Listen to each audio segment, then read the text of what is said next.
Malam yang dingin menemani kesepianku. Angin malam pun ikut membelai lembut rambutku, temaniku yang tengah sendiri memandang indahnya bumi. Juga sebagai rekan paling setia di kesendirianku, dalam ketidakadilan ini. Oh Tuhan, kapan semuanya akan berakhir? Tanyaku dalam pengharapan. Mendadak pintu kamarku diketuk dengan pelan. Pasti Bi Imah, tebakku. Iya sebentar, sahutku sambil jalan dari serambi kamar. Maaf non, waktunya makan malam. Yang lain telah ngumpul di bawah. Ucap Bi Imah, waktu pintu kamarku terbuka. Oke Bi, Dera juga udah lapar banget nih. Candaku pada Bi Imah.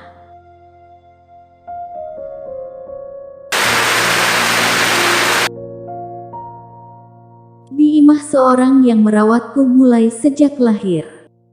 Bagiku, ia sudah seperti ibu kandungku.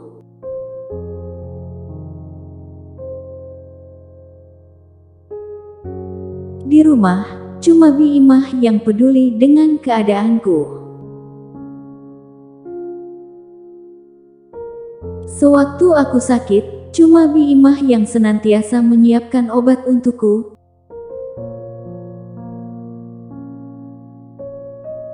Cuma Bi Imah lah yang tahu betapa sedihnya aku sewaktu nilai rapotku jauh dari nilai Kak Dara.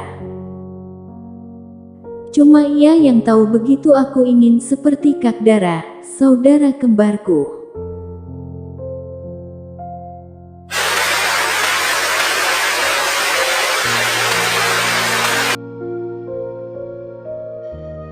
Wah, ada ayam bakar, Magnus, ucapku seraya menempati kursi favoritku.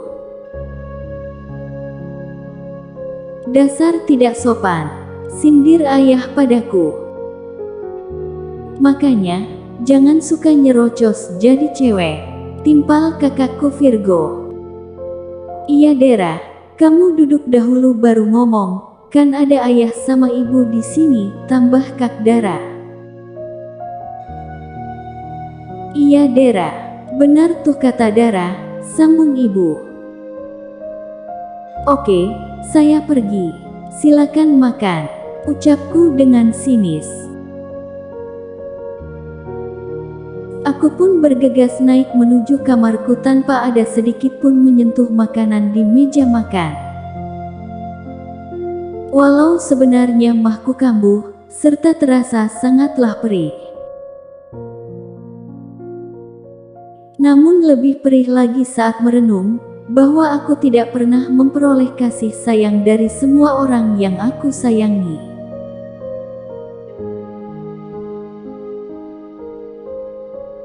Matahari menjelma masuk ke dalam kamarku, sementara aku masih tertidur lelap.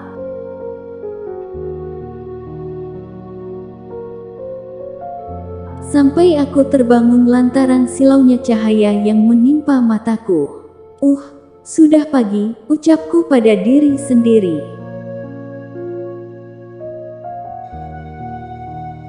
Aku bergegas mandi serta memakai seragam sekolahku. Dengan aksesoris biru yang komplit. Pagi ini, aku tidak mau sarapan, aku cuma pamit ke Bi Imah yang ternyata tengah mempersiapkan bekal untukku. Makasih ya Bi, Dera sayang Bibi, ucapku dengan tulus padanya. Iya non, Bibi juga sayang sama non Dera, semangat ya non, sekolahnya. Sahut Bi Imah menyemangati. Setibanya di sekolah, aku selekasnya menuju kelasku, bersiap mengikuti ulangan. Jadwal hari ini yaitu matematika serta bahasa Inggris. Pelajaran mengkalkulasi yang sangatlah menjengkelkan untukku. Lantaran aku tidak seperti Kak Dara yang jago mengkalkulasi. Dugaanku tepat, soal matematika ini susahnya minta ampun. Sampai kertas ulanganku nyaris tidak terisi.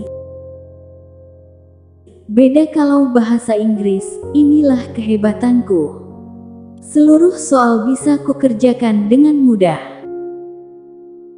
Lantaran mulai sejak kecil, aku telah mahir berbahasa Inggris.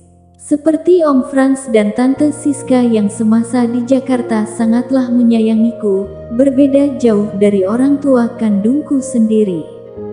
Tetapi sekarang Om Frans dan Tante Siska sudah pindah ke Amerika dengan anaknya, Dimas.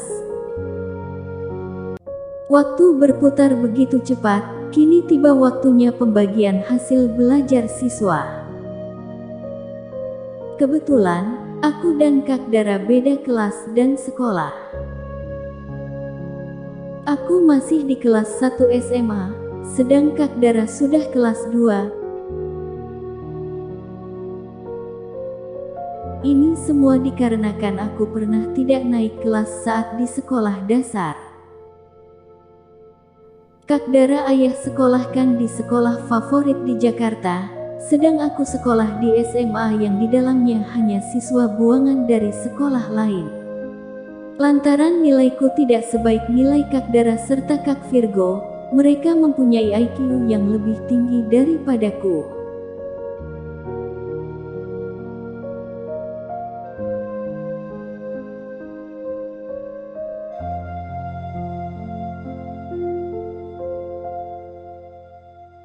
Ayah ambilin rapot Dara ya, pintaku. Ayah sudah janji sama Dara, ayah yang bakal mengambilkan rapotnya. Kalian kan beda sekolah, jawab ayah. Ma, ambilin rapot Dara ya, pintaku lagi pada ibu. Mama telah janji sama Virgo ngambilin rapotnya. Dia kan telah kelas 3, jadi mesti diwakilin. Jawab ibu. Oh gitu ya, balasku dengan kecewa. Aku cuma dapat menangis sendirian di dalam kamar. Tak ada satu orang pun yang ingin mengambilkan rapotku.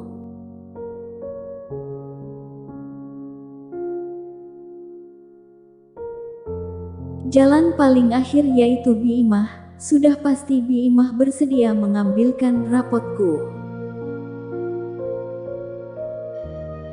Gimana Bi hasilnya? Tanyaku dengan penasaran. Non Dara juara 1, ucap Bi Imah dengan semangat. Hah, beneran Bi? Sahutku tidak kalah semangat. Nyatanya usahaku tidak percuma, akhirnya aku dapat menyamai prestasi Kak Dara. Setibanya di rumah, semua orang sedang tertawa riang lihat hasil belajar Kak Dara serta Kak Virgo jadi terdiam sewaktu kedatanganku serta Bi Imah. Gimana hasilnya Ra? Pasti buruk, ucap Kak Virgo menyindirku. Gako, aku juara 1, ucapku dengan semangat. Hah? Juara 1 di sekolahmu pasti juara paling akhir di kelas Dara. Ledek ayah padaku. Aku kecewa, betul-betul kecewa lantaran semua prestasi yang kuraih tidak pernah dihargai.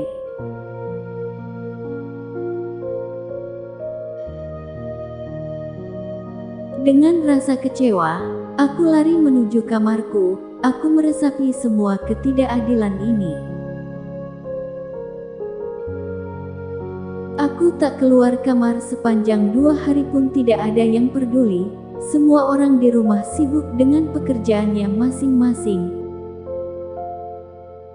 Kecuali Bi Imah yang nyaris tiap jam membujukku untuk keluar. Makku kambuh, terasa teramat perih dari biasanya. Oh Tuhan, kuatkan diriku, pintaku.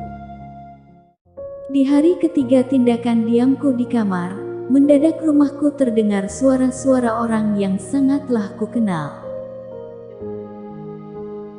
Nyatanya hari ini, keluarga Om Franz telah tiba di Jakarta untuk liburan barengan keluarga kami. Dimas, aku merindukanmu, ucapku dengan tertunduk lesu di kamar. Aku keluar kamar untuk menemuinya, tetapi nyatanya ia telah berubah serta tidak peduli lagi padaku. Semua betul-betul berubah. Serta saat ini janjinya ia ingkari untuk menemuiku. Penantianku percuma, semua orang membenciku serta menjauhiku.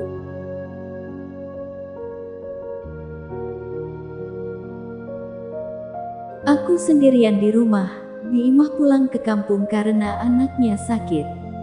Sedang yang lain tengah makan malam di hotel. Sedang aku ditinggal sendiri. Pagi ini, aku cuma bisa memasukkan roti berselai srikaya ke mulutku. Sedang yang lain asik berbincang-bincang dengan topik Kak Dara serta Dimas. Yang aku tahu, mereka selalu membanggakan dua orang yang berprestasi itu. Sampai Om Franz serta Tante Siska juga ikut berubah padaku, semua orang mengucilkanku di sini.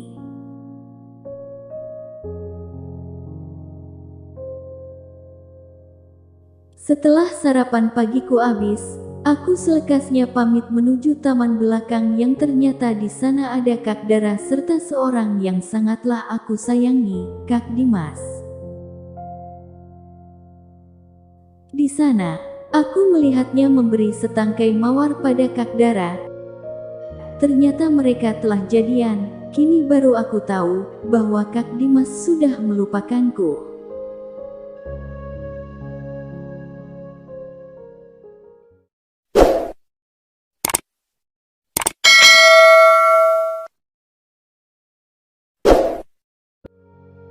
Pada akhirnya, hari yang sudah lama kunantikan tiba juga. Hari ini, kompetisi karateku bakal berlangsung. Tetapi sayang, semua orang yang kusayang tidak ada yang ingin melihatku di sini. Semuanya lebih memilih ada di lomba Kak Dara, Olimpiade Sains. Walaupun sedikit kecewa, bakal kubuktikan bahwa aku adalah Dara yang hebat. Hasratku terwujud, aku menang serta mencapai juara 1 di pertandingan karate nasional yang diselenggarakan di Jakarta. Kita panggil, juara nasional karate tahun ini, Alderaya Zivana dari Jakarta. Panggil pembawa acara. Dengan diiringi tepuk tangan meriah, ku naiki podium kebesaranku, serta kurasakan aku sangatlah dihargai di sini. Setibanya di rumah, kuletakkan foto kesuksesanku di ruang tamu. Tetapi sewaktu kehadiran Kak Dara serta yang lain, kulihat kemurungan di wajah mereka. Saat melihat foto kesuksesanku, Kak Dara jadi menangis lalu berlari menuju kamarnya. "Kamu berniat meledek Dara ya?" bertanya ayah dengan sinis. "Maksud ayah apa sih?" tanyaku tidak tahu. "Dara kalah, sedang kamu menyombongkan diri dengan memajang fotomu di ruang tamu. Kamu paham, kamu mengertikan, bahwa di ruang ini cuma foto-foto kesuksesan Dara yang bisa menempatinya?" jawab ayah yang membuatku sangatlah kecewa. "Turunkan fotomu," ucap ibu dengan agak ketus padaku. Kulepas foto yang sangatlah aku harapkan, jadi penghubung agar keluargaku bisa juga membanggakanku. Suatu harapan yang sejak lama senantiasa kuimpikan. Lantaran aku selalu iri setiap Kak Dara dipuji serta disanjung oleh ayah serta ibu, dan seluruh tamu yang pernah datang ke rumah. Saat ini pertanyaan terbesarku yaitu, apakah aku bukanlah anak kandung dalam keluarga ini?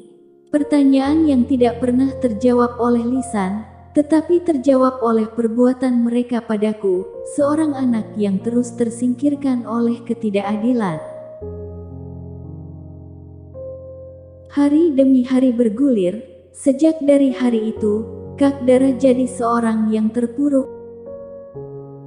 Aku dapat rasakan perasaannya yang tertekan, ia kalah di Olimpiade. Yang ku tahu, saudara kembarku ini tampak lemah dari yang biasanya. Udahlah Kak, tidak ada gunanya ditangisin terus. Ucapku menyemangati. Udahlah Ra, kamu senang kan ngeliat aku kayak gini? Kamu suka kan ngeliat aku gagal? Jawabnya dengan menangis. Gak Kak, tidak, aku tidak pernah ada niatan kayak gitu, sahutku. Udahlah, keluar kamu dari kamarku, pergi. Ucapnya terpotong lantaran pada akhirnya ia terjatuh tepat di depanku. Pa, Ma, tolong Kak Dara. Kak Dara pingsan Pa, beritahuku. Kamu apain sih dia? Bertanya ayah sinis padaku. Aku tidak ngapa-ngapain dia Pa, sahutku dengan menyembunyikan kesakitanku. Pasti penyakitnya kambuh lagi Pa. Mari cepat kita bawa ke rumah sakit, ucapku pada ayah. Hari ini tepat seminggu sebelum hari ultahku dengan Kak Dara, aku takut kehilangannya, saudara kembarku, yang sangatlah aku sayangi. Dokter katakan bahwa ginjalnya telah betul-betul rusak. Yang aku tahu, saat ini ginjalnya cuma satu, sesudah setahun yang lalu satu ginjalnya telah diangkat. Sedang aku masih memiliki 2 ginjal. Dan hanya saudara kembarnya yang ginjalnya cocok dengan Dara. Jadi upayakan dengan secepat-cepatnya diselenggarakan pencangkokan ginjal Pak, beritahu dokter pada ayah. Kemudian aku, jadi tujuan semua orang yang menyayangi Kak Dara, mereka memintaku untuk mendonorkan 1 ginjalku padanya. Niatku memanglah sudah bulat, bahwa aku bakal mendonorkan kedua ginjalku pada Kak Dara, namun aku tidak mau ada yang tahu niatku, sebab aku tak ingin mereka menyayangiku hanya karena bersimpati denganku yang sudah memberi 1 ginjal pada saudaraku. Aku cuma ingin kasih sayang tulus dari mereka, entahlah bagaimanakah caranya supaya aku memperolehnya. Ah sudahlah Dara, kamu memanglah saudara yang kejam. Cuma menyumbangkan 1 ginjal saja tidak ingin. Untunglah ada seorang yang baik hati yang ingin menyumbangkan ginjalnya pada Dara. Ucap Papa. Aku kecewa sama kamu Dara, tega ya kamu sama kakakmu sendiri. Ucap Dimas dengan kecewa padaku. Siapa yang mendonorkan ginjalnya Pak? Bertanya Kak Virgo. Entahlah, pendonor itu tidak ingin diberitahukan namanya. Bahkan ia ingin mendonorkan 2 ginjalnya dengan gratis pada Dara. Dia betul-betul berhati malaikat, jawab ayah. Andaikan kalian tahu itu aku, apakah kalian bakal menyayangiku seperti dambaanku sejak lama? Gumamku dalam hati. Jam-jam sebelum operasi pencangkokan berlangsung, aku menulis sepucuk surat untuk semua orang yang kusayangi. Entahlah, aku bakal meninggalkan mereka semua. Terasa, aku telah sangat lelah dengan hidupku sendiri.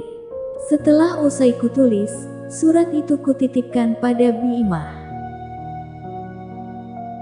Aku pun pergi menuju rumah sakit untuk selekasnya melakukan operasi. Ruangan ini terasa demikian menakutkan. Semua benda yang kulihat, alat-alat yang tampak menakutkan bagiku, aku dibawa lebih dahulu ke ruang ini, supaya tak ada yang tahu siapa aku sebenarnya. Posisiku dan Kak Dara dipisahkan oleh dinding pembatas. Sampai pada akhirnya aku dibius, dan kurasakan seluruhnya gelap. I would make your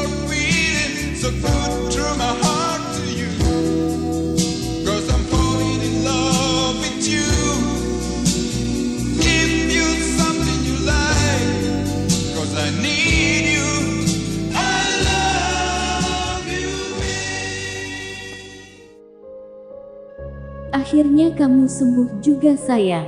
Ibu cemas banget sama kamu mulai sejak kamu dioperasi.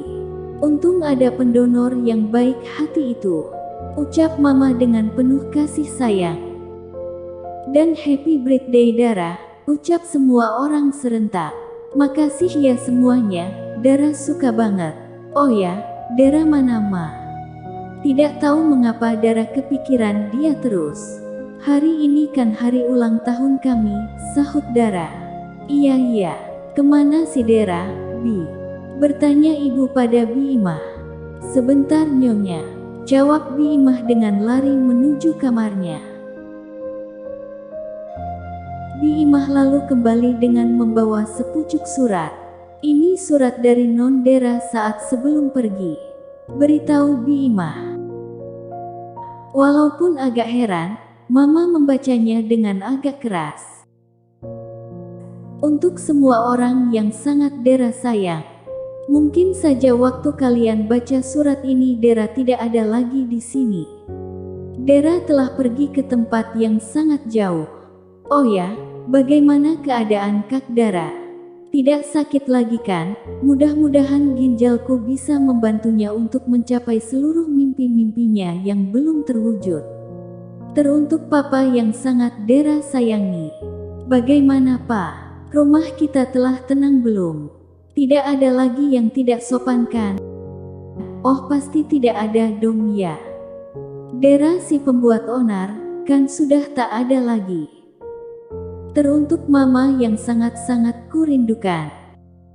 Ma, Dara juga bakal sangatlah rindu dengan teddy bear pemberian Mama 5 tahun lalu. Ma, Dara kangen banget pelukan Mama.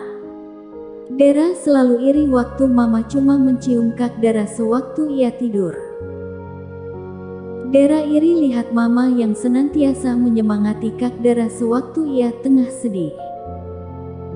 Dara iri dengan perhatian yang Mama berikan hanya pada Kak Virgo dan Kak Dara. Dara sangat iri. Teruntuk Kak Virgo serta saudara kembarku, Dara. Bagaimana Kak? Tidak ada lagi kan yang ganggu kalian belajar? Tidak ada lagi kan yang nyetel musik keras-keras di kamar? Pasti rumah kita tenang ya, yang pasti tidak ada lagi yang bakal bikin kalian malu, lantaran mempunyai saudara yang bodoh bukan? Oh ya, selamat ulang tahun ya Kak, selamat memasuki umurmu yang ke-17 tahun. Kalian semua mesti tahu, begitu aku sangat menyayangi kalian. Mungkin saja dengan kepergianku, semuanya bakal tenang, serta rumah kita jadi tentram. Dara berharap, tidak akan ada lagi yang terkucilkan seperti Dara, yang selalu menangis tiap malam, yang selalu merindukan hangatnya kasih sayang. Mungkin saja dengan kepergian ini, Dara bakal tahu bagaimanakah kalian akan mengenang Dara. Mudah-mudahan kalian semua bahagia tanpa Dara. Salam rindu penuh cinta, Alderaya Zivana. Semua yang mendengar menangis. Mereka bertanya-tanya pada Bi Imah di mana Dara. Tetapi mendadak telepon rumah berbunyi. Iya, saya Hermawan, ada apa ya? Bertanya Papa dengan penasaran. Dan tidak lama kemudian Papa menangis serta selekasnya mengajak semuanya ke rumah sakit. Dara sudah pergi untuk selamanya, serta meninggalkan berjuta penyesalan di setiap air mata yang jatuh. Saat ini, Dara sudah tenang serta jauh dari ketidakadilan sepanjang hidupnya.